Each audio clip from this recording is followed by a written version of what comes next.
Hey everybody, Stanley Switek, coming at you from beautiful downtown Miami Beach. Joseph Kosinski, if you watch this video, sir, give me a ring, bro. I'm an 80s kid. Freeze! Miami Vice! Miami Vice with Don Johnson and Philip Michael Thomas. You drop something?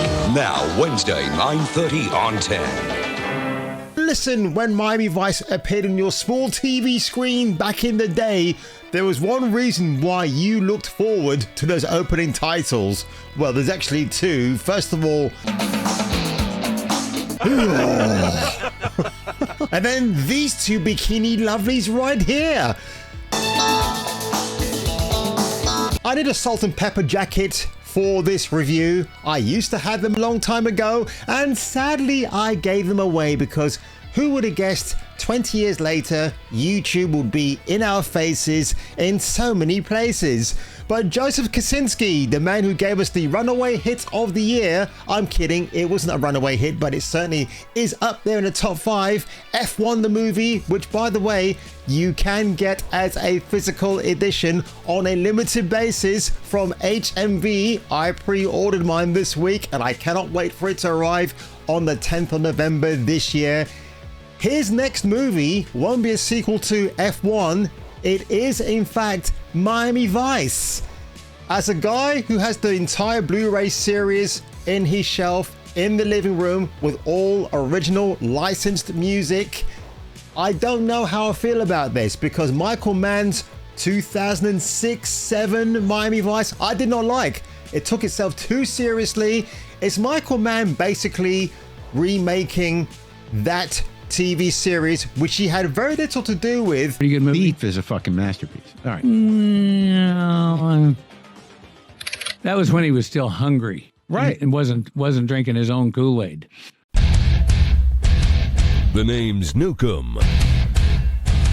Duke Nukem.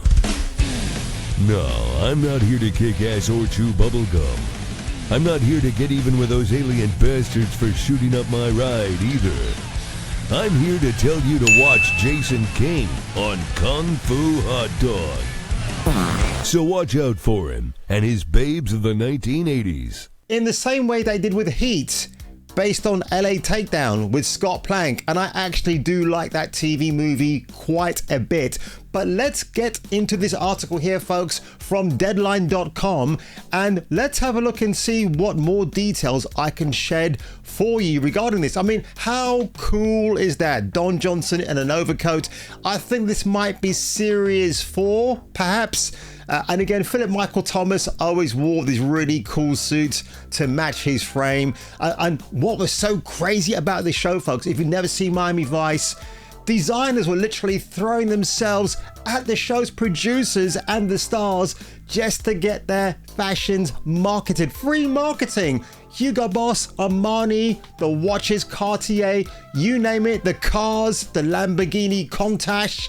Holy shit, it was like a wet dream come true if you just wanted to sit there and salivate over these luxury items. I mean, today you have Pinterest, but Miami Vice was the visual Pinterest of its day without the internet even being a thing. That's right. He says he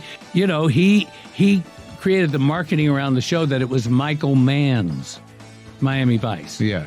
And he wanted Philip and I to be shot in 2 shots. Deadline first told you about Universal having another crack at Miami Vice in works with Joseph Kosinski, the maker of Maverick, and you know the other one, which I mentioned already.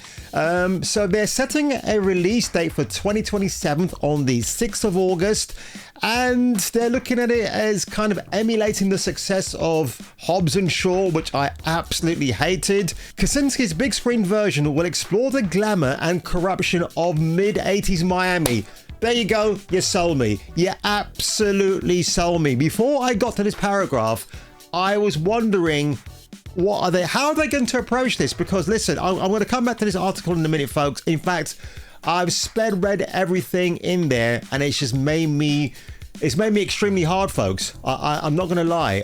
My nipples have gotten extremely really hard here at the moment. They're bursting through my cami top. And I've got to tell you, that is giving me lots of encouragement. Joseph Kosinski, if you watch this video, sir, Give me a ring, bro. I'm an 80s kid. I can give you everything you need to know about the 80s, how street smart accurate it is. Of course, they have to shoot this film in Miami because how can you not?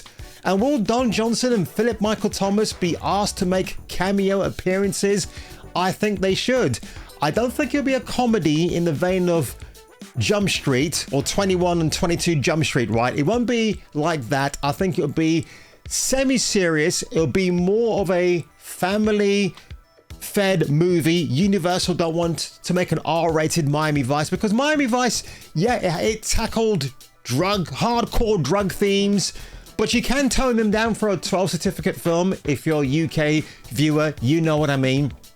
But honestly, mid-80s, the glamour, the fashion, more importantly, the attitude. So if they stick to the landing with the attitude, that's what I want. I'm going to be very curious to see how this actually chugs along. I like to use that phrase now. I can't think of another phrase at the moment, but honestly, my hopes for now are good. When we see a trailer, well, I'm going to be the harshest judge, the biggest critic, definitely. I live in the perpetuity of the 1980s, folks. Can't you tell already? Oh my God, I'm just like the Pointer Sisters. I'm so excited. And by the way, did you know that song actually has a very rude video with the Pointer Sisters where they get naked at the end? If you look it up on Wikipedia, there's no mention of it at all. And I tried to look for it online and you can't find it. Not that I'm interested in seeing some very talented black ladies getting butt naked, but at the time, it caused quite the stir. If you knew about it, you knew about it. But again, the only reservation I have now is who will they cast as Ricardo Tubbs and Sonny Crockett? That's going to be another bone of contention. I mean, you have to get someone to play Lieutenant Castillo. I mean, James Edward Olmos or Edward James Olmos. I always get his names mixed around. Who's going to be him? You need that gravelly voiced actor to bring that to the table, right? Are they going to do race swaps? Are they going to stick to keeping the characters as they are? Olivia Brown, Sandra, Santiago, they're still alive, aren't they? So we might get them back in as cameos. So I'm curious, folks. I really am. But Miami Vice, the movie, coming out in 2027, which while we say it's far, far away, it definitely isn't. But somebody who's not far, far away, folks, is yours truly in his silly room talking to this silly camera. And if I were you, and if you were me, you should definitely get all 80s and see me seeing you on the next video.